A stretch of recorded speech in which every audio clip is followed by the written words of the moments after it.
దక్షిణ అమెరికా దేశం ఈక్వెడార్లోని లోజా ప్రావిన్స్లో కార్చిచ్చు బీభత్సం సృష్టిస్తోంది. ప్రతికూల వాతావరణానికి బలమైన గాలులు తోడవడంతో మంటలు వేగంగా విస్తరిస్తున్నాయి. కార్చిచ్చును అదుపులోకి తెచ్చేందుకు వందలాది మంది అగ్నిమాపక సిబ్బంది, సైనికులు తీవ్రంగా యత్నిస్తున్నారు. జనావాసాలకు మంటలు వ్యాపించడం వల్ల పలువురు గాయపడ్డారు. పదుల సంఖ్యలో ఇళ్లు మంటల్లో కాలిపోయాయి.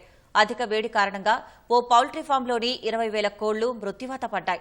కార్చిచ్చును అదుపులోకి తెచ్చేందుకు పెరూ నుంచి 2 హెలికాప్టర్లు, 2 చిన్న తరహా విమానాలు, కొందరు అగ్నిమాపక సిబ్బంది రానున్నట్టు అధికారులు తెలిపారు.